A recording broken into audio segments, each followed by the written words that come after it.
All right, welcome back. We are here with our second video into Unit 3 for our lesson looking at truth tables, which is going to be probably the heart of Unit 3, where we're going to be looking at using truth tables to help us to determine the validity of our statements as well as to tell what the value of our statements are.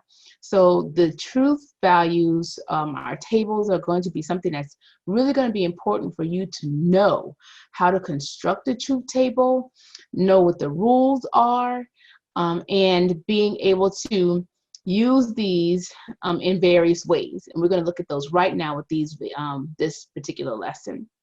So let's look at first how to construct a truth table and what the truth tables are. And then we're going to use those rules, pick out those ones that we know we need to memorize, and then use those in those different variations. Here we go.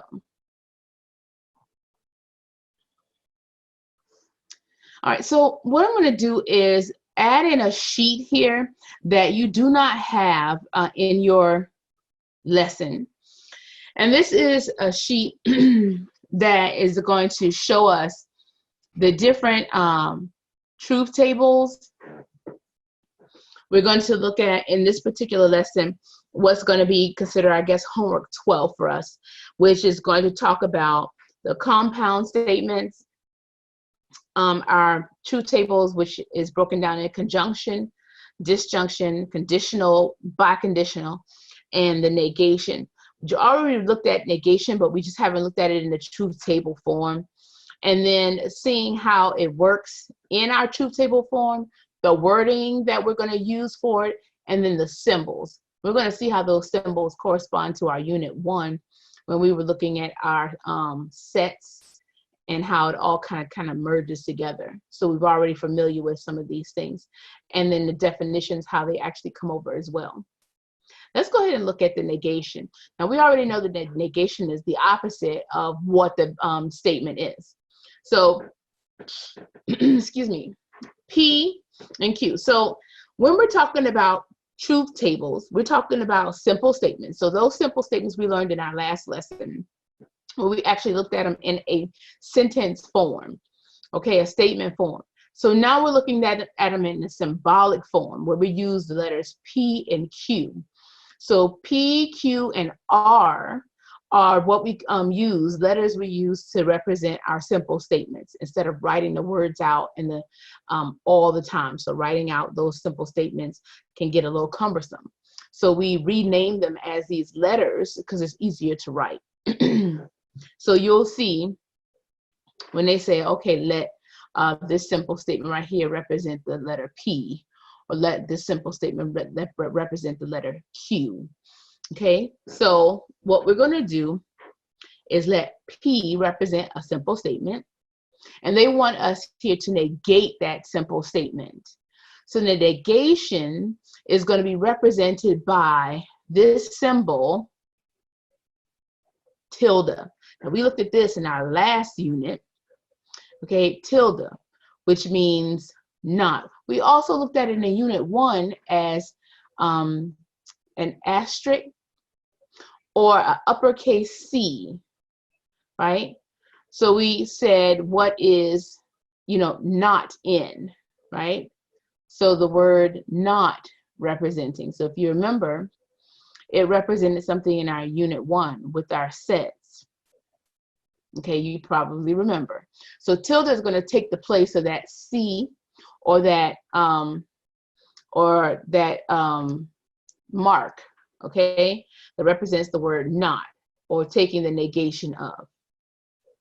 And we're going to say not what? Not whatever the letter is, so not P. So when we say not P, we're talking about the opposite of whatever that P is. So if P is true or false. So your statement can either be true or false. You only got two options, okay? Either it's true or it's not true, okay? So if it starts off being true, the opposite of it would be false. If it starts off as false, the negation of it, the opposite would be true. So we have just negated our P statement here, right? They gave us a true statement, the opposite would be false. They gave us false, the opposite would be true. So writing the word and symbol that represents each, here we are looking at the negation. The word that would correspond with that would be not. All right, and then the symbol would be our tilde. Okay, our little squiggly. And what we would do is we'd say squiggly P. We could say that. That's mathematical, y'all. You could say squiggly. Okay, so squiggly. All right. Okay. Now let's look at conjunction. So our conjunction is our and, right? Conjunction means and. And, now think about it. And, we looked at that in unit 1, looks like an A, right? So here we have our simple statement P column and our simple statement Q column. When you have two simple statements, it doubles your outcomes. So when we just had one simple statement, P, you only have two choices, true and a false. But when I add a second simple statement, that doubles my outcomes. So instead of just having two possible outcomes, now I have 4. How do we know? My first statement is always half and half. So half true, half false. My second statement is going to be alternating, starting with true. So true, false, true, false. This is going to cover me because now I'm going to have the case where you either have both cases are going to be true. You have a case where the first case is true, the second is false. You have a chance where the first one is false, the second is true. Or the case where both are false. Those are the only 4 outcomes that you can have when you have two simple statements. So what is it doing? It's outlining how many the possible outcomes that we could have with those two simple statements, given the choices of either true or false. All right, so 4 possible outcomes. Now, what is it saying about it? So here we have our symbol. We have P, and looks like an A without the little thing there, right? Okay, but it looks like a A, right? And then your Q, right? P and Q, all right? P and Q. Now let's fill it in right here while we're going. Conjunction, the word that means conjunction is and. Okay. The symbol looks just like an A. It's just that it's not, doesn't have a little crossbar. Now, if you remember in unit 1, it was this right here, right? It was the upside down U, all right? But this has a point. Okay, just wanted to make sure we see that. Okay. Same thing, y'all. All right. Now, here are our outcomes. The outlier case here, the only time that and is true is when both cases are true. This is the only time you get a true statement. See, and I put a little symbol here to represent this is the one that you gotta know. Because if that be the case, then anytime you have a false represented, it's going to be false. Okay. So this right here is your outlier case.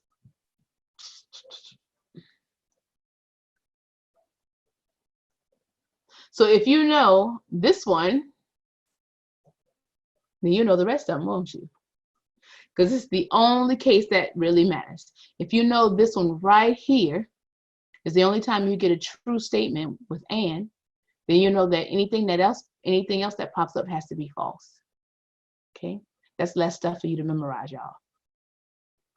All right, now let's do disjunction. Disjunction is or. Okay, disjunction is or, and just like in Unit 1, or means union, right? Okay, we use the union sign, but ours is going to have a point.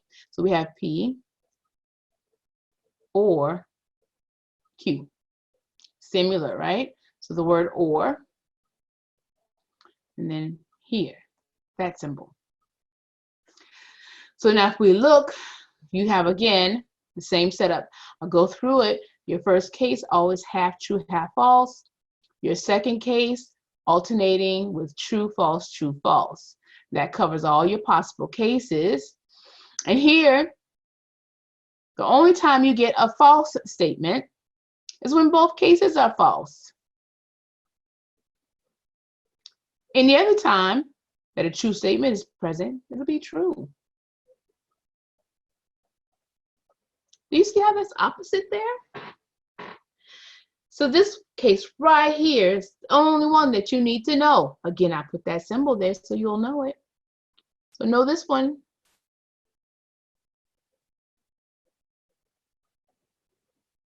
Right? Know that. The only time you need to know when or is false is when both cases are false. Our conditional statement. Conditional, we use the symbol where we have an arrow pointing to the right. Again, you have your two simple statements. And we have P going to Q. We also call this implies Q. So P, if, then Q. Okay? So if, then. So if, then. Let me go back up. So our conditional statement is if, then. So if this, then that. Okay? And then our symbol is this arrow pointing to the right. Okay? Our outlier statement here, this is what we call a broken promise. The only time you have a false statement here is when you have a true statement going to a false statement. All right? This is the only time you have an F. Everything else would be true. What is this saying? It's kind of like saying, if your friend says that I'm going to go to the store. When I go to the store, I'm going to get you a Snicker candy bar, right? Your friend goes to the store, but they don't get you the Snicker. They lied, didn't they? They broke their promise. So they went to the store, but they didn't get you the Snicker. So they lied, okay? This is the broken promise. So this is the only time you can get an F. Know this.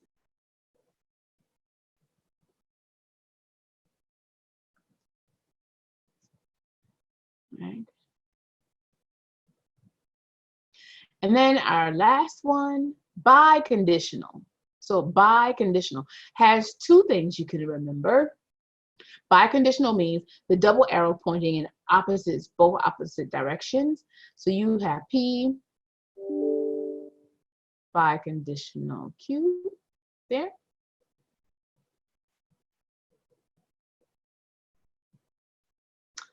So biconditional means if and only if. So if,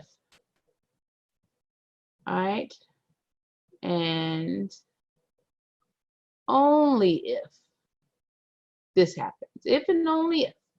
So using the double arrow. If and only if.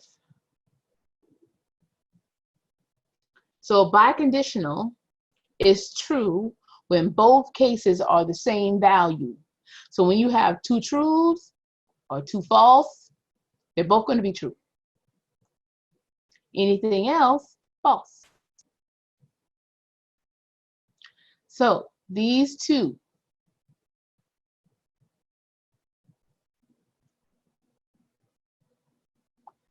good to know, all right? Now, out of all of this, because there's like a lot of stuff to remember, right? Out of all of these rules that we just went over here, you only need to know 5 things. And is true only when both cases are true. Or is false only when both cases are false. Conditional is the broken promise, right? T to F is F. The only F is when you have the broken promise. And biconditional, when both cases are exactly the same, that's true. That's all you need to remember.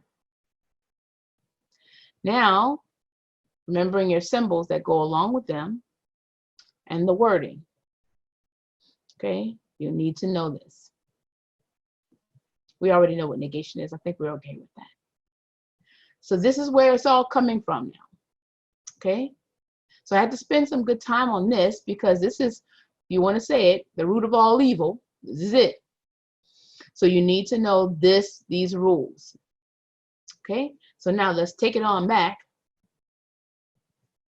and let's go to the lesson so we can apply it to what's going on. All right.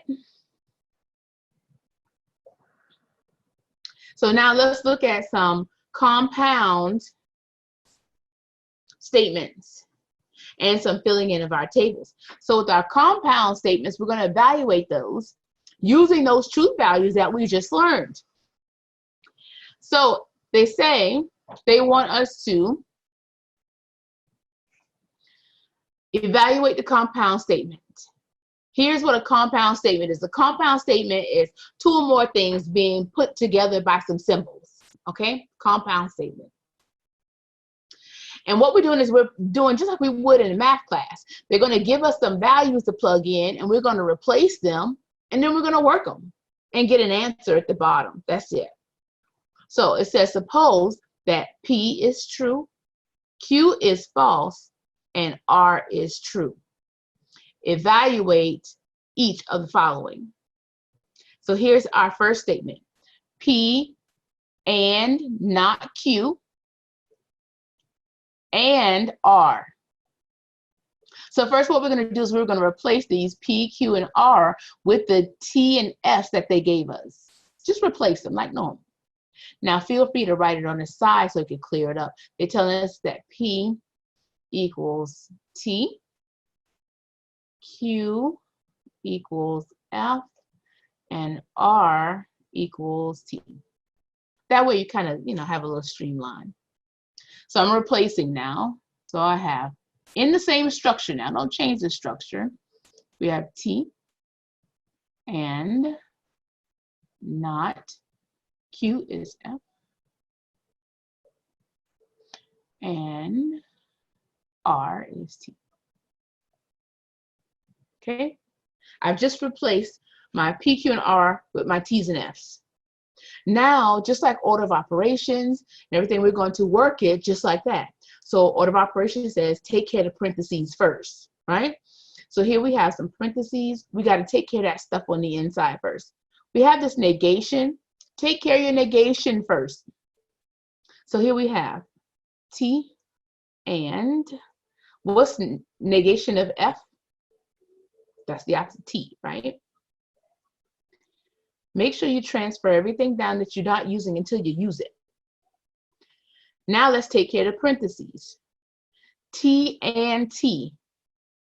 T and T, what is that? What did we say it was? Right? And it's true when both cases are true, right? So we have this is T. So now this simplifies into just this T. I'm going to bring down this and this T. Does everybody see what I'm doing? I'm just working it piece at a time. Now I have the situation again where T and T is T. So my answer is T. What did I do? I just used all that information we just went through in the basic truth tables to work our problem, our compound statement, to get down to our solid answer right here. It has to be either true or false, whatever your answer is. It's either got to be one or the other. Let's try this one. We're just replacing our PQ and our R with our information. So here we have the negation on the outside. My Q is F, implies R, which is T. Close that parenthesis. My biconditional, negation, and my P is T. All right, so now looking at what they give you, the structure now, I have some parentheses here, but I got this negation on the outside. I'm going to go ahead and take care of the inside first, then take care of the negation on the outside. Bring this down, negation. Inside, I have F implies T. This is a conditional. We know that the conditional is false only when we have T going to F, but that's not what we have here. So we know that this has to be true in here, right? Again, let me say it one more time. The only time with the conditional is false when we have T going to F, but we don't have that here. We have F going to T, so that means that this must be true inside. Now, when I take the negation, it'll turn, but I'll do that in just a second. Bringing the rest of this down so I don't forget anything. I'm going to go ahead and take the negation of this. Negation of T is F. Is everybody all right? I'm going to be finished in just a second. Negation of T, we know, is F. Bringing down my F here. Now I have this biconditional statement where both are the same value. And we know biconditional, that they are true when both cases are the same. True.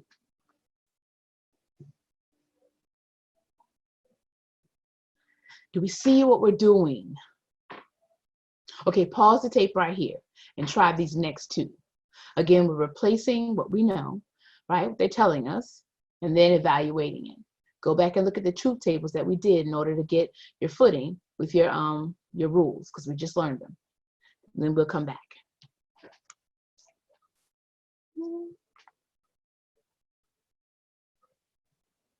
All right. Okay, here we are, finishing it up. So here we have P implies negation R. So P is T, implies negation. Here's R is T. Now we got to negate our T. So T implies negation T is F. Here I have the situation of my broken promise, right? T implies F, right? The conditional statement, and that is F, false. All right. And then let's look at the next one. Now, feel free as you plug in, if you feel confident or comfortable going ahead and making adjustments as you plug in, like this next one, you see we have negation P. If you want to go ahead and negate it when you plug it in, feel free to do that. Whatever your comfort level is, go ahead. Just be careful whatever you're doing. I'm doing the generic plug-in so we can actually see what's happening, and then you can adjust it as you go along, okay? So we have negation P is T there, or negation R, negation T. So now when I'm negating, I see that this is going to be an F and this is going to be an F. So we have F or F. And F or F, right? What do we say? or is false only when both cases are false.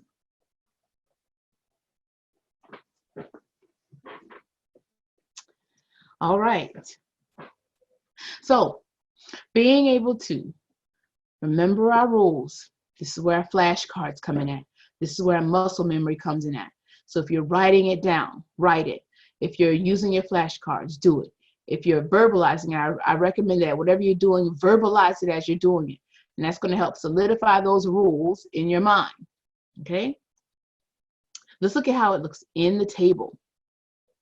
So they give you, if you want to look at all possibilities, we use a truth table. Now up here, we're only looking at these particular cases. All right, these one specific cases of this particular arrangement and what that conclusion is. But if you want to look at all possible cases, then you would construct a truth table. So here they're giving us this statement, this compound statement. What you do is you analyze what they give you. You have first identify how many letters you have. You have P, you have Q, so you only got 2 letters. Right there, you know that you need a truth table that has a P column and a Q column, which you know will have 4 possible outcomes. And we know we structure that where the first simple statement, our P, is going to be half true, half false. The second, our Q, is going to be alternating, starting with true, false, true, false. And that's going to be your setup structure. Then we're going to break this thing down and use as many columns as you need in order to write all the things there. So you looking at what they give you, always write down anything that needs to be negated. Any simple letter that needs to be negated should come first. So when we look at this, I see that I have a P that needs to be negated. That should be the first thing in my column. Then I see I have parentheses. Parentheses should come next. So anything that's gathered together in a parenthesis, that I need to have a column for. There it is. Then I don't have anything else in parentheses that need to be in a column. Now my last column usually is the whole entire statement that I have to answer. So this is the whole question right here. All right, that should be your last column. We put this extra column here because we might need to bring something forward so it'll be easier for us to look at later on. And I'll talk about that in just a second. Now we need to get the pieces so that we can answer the whole question. Now that might sound familiar from Unit 1, where we were looking at our sets and our compound sets, okay? So we have to find the pieces so we can get to the whole question at the end. Same deal here. We got to find these pieces first so that we can answer the question at the end. Here we are. We have negation P. This is our P column. They want us to negate it. So negation of T, F.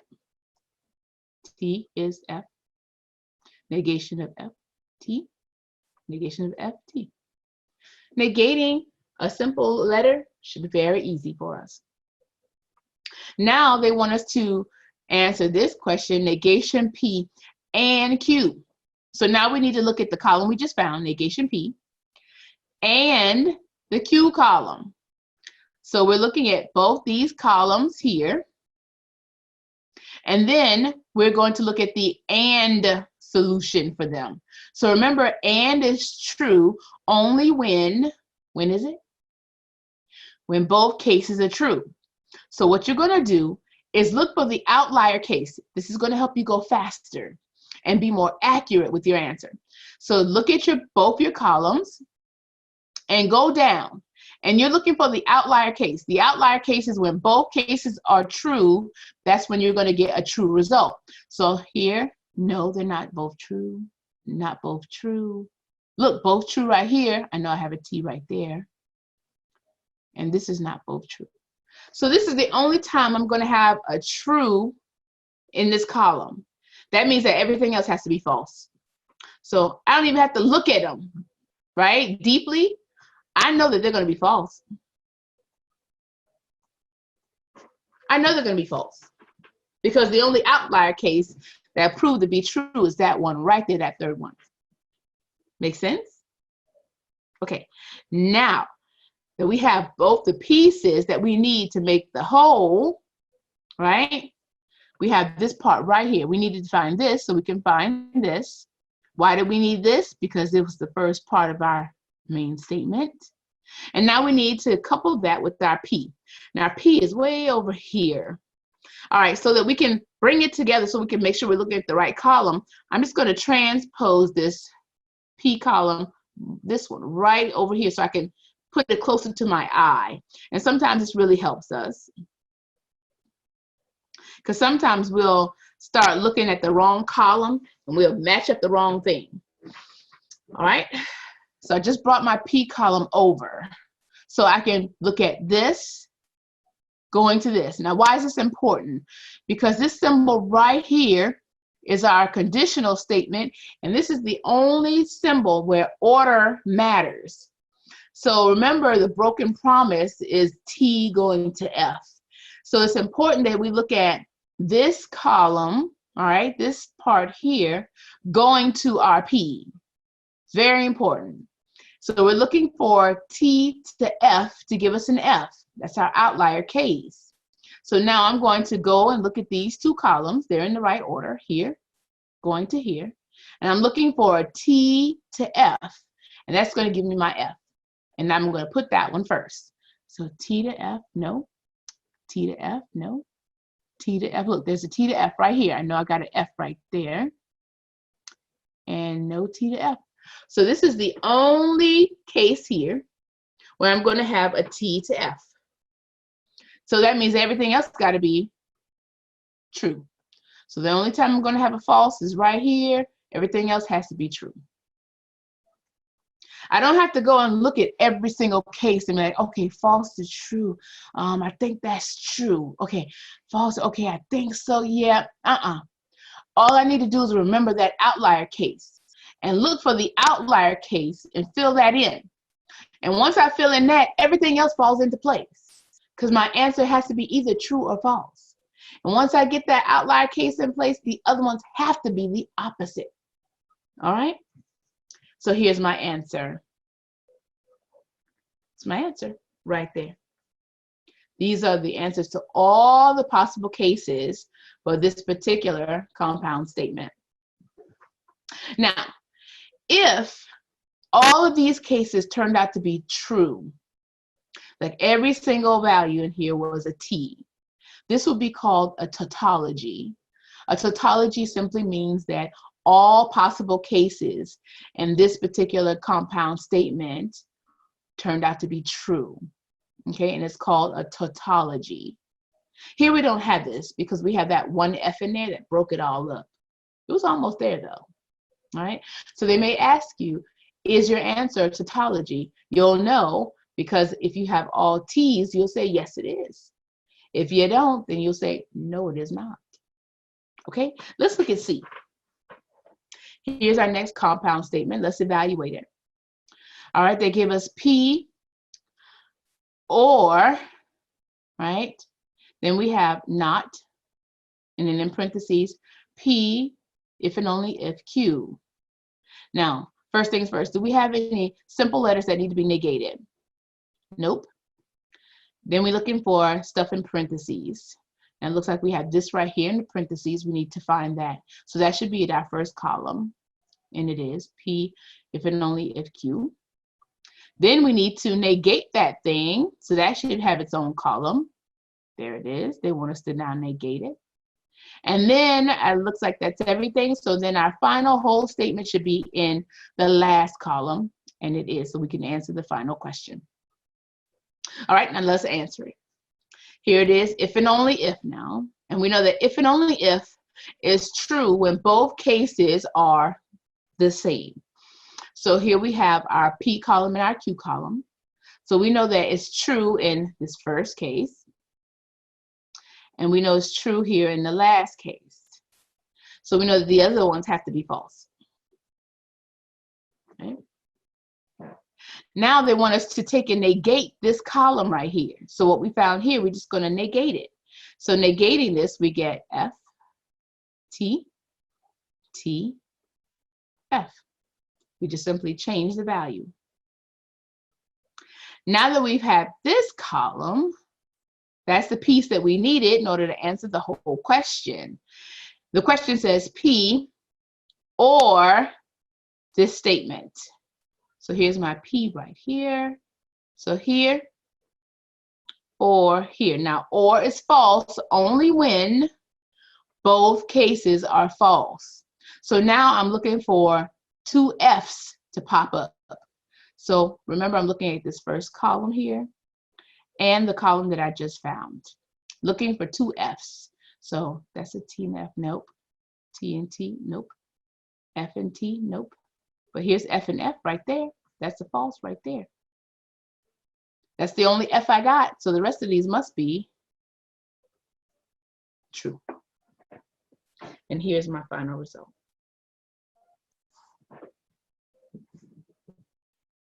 Is everybody following with me? It takes practice, okay? You have to get the practice in with your truth tables. I can't stress that enough, all right? Let's look at this last one. We'll make some comparisons, some things that are going to be very important for us. Looking at D, go ahead and pause and fill in the table here. Now, they didn't give us a compound statement here, but they just gave us the table that's already filled in. You have your P column and your Q column. Again, P being half T, half false. And then alternating T, F, T, F to represent our four possible cases. And then they gave us some things that they want us to answer. Go ahead and answer them, and then we'll come back and we'll check it out.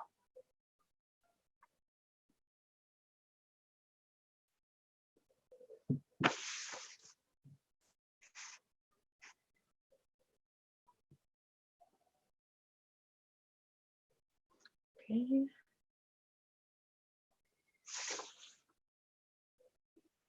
All right. Now, we're ready to check our table. Here we are. They want us to negate P. Negating P, we know that we should have F, F, T, T. Negating our Q column here, we should have just F, T, F, T. They now want us to do P and Q. Remember, and is true only when both cases are true. Again, say it out loud, okay? Say it to yourself. Write it down. And is true when both cases are true. So we're looking here, and we see that it's true right here. So I should have a T there. That's the only place, so the rest of these must be false. Okay. Now they want me to negate this particular column. So negating this, just the opposite. So F, these are all going to be T's. Once you know what you're doing, it goes kind of quickly, doesn't it? Now they want me to find P or Q. We know or is false only when both cases are false. So here we have the both cases are false. It means everything else must be true. Now they want me to negate the statement that I just did. Negating this column, we get F, F, F, T. Now, look at this now. They want me to do negation P and negation Q. Now here we are bringing me back to these two columns right here that we found first. And they want me to find the and statement between the two of these columns. So and is true only when both cases are true. So I'm looking down both of these columns to look for two T's. Nope, nope, no. But I see two T's right here. That means that this must be true right here. Everything else must be false. All right. Now, similarly, they want me to look at negation P and negation Q, but find the or answer. So I'm right back to these two columns, but I'm looking for the or answer now.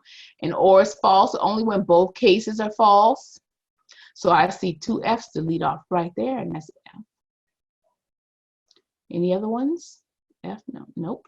Nope. and no. That means that all of these are true.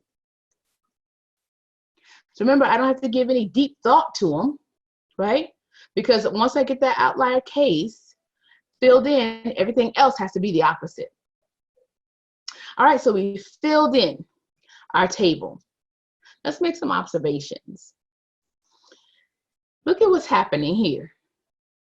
We see that this column right here, where we negated P and Q, is the same result when we have negation P or negation Q. You see we get the same result there.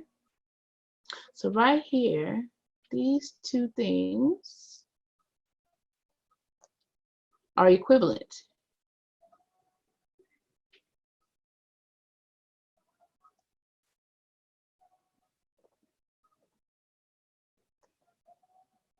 You see that? Anything else that's equivalent? Well, I see some things right there in our face. Look close. I see it right here. You see that? Those two.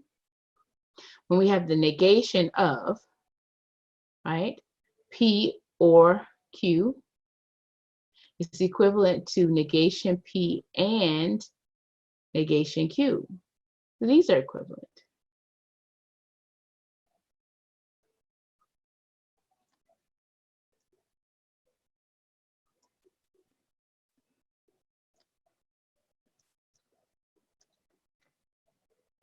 See that? That tells us some good stuff right there. This tells us that these things are representative. So now we're moving into some things that's going to help us.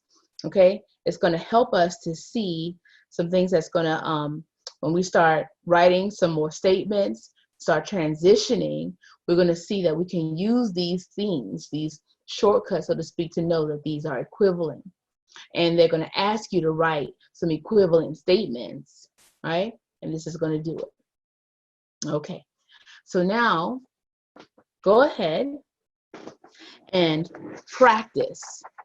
Go and practice on doing your truth tables.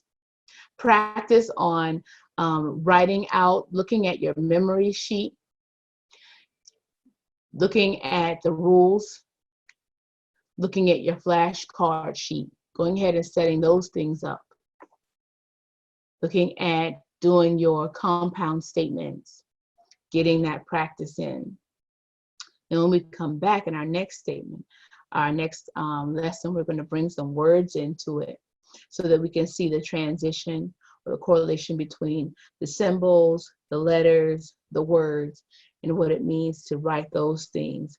Again, bringing in our negation again, bringing in our equivalence, you know, again, which we just started here, and then seeing how those things correspond. And then we can start looking at our converse, our inverse, and our contrapositive and how those things work, okay? Good luck with your truth tables. Please put forth a really good effort on them. If you don't, it's gonna be really, really tough on you throughout the whole unit. You're gonna need the truth tables. All right, see you on the next lesson.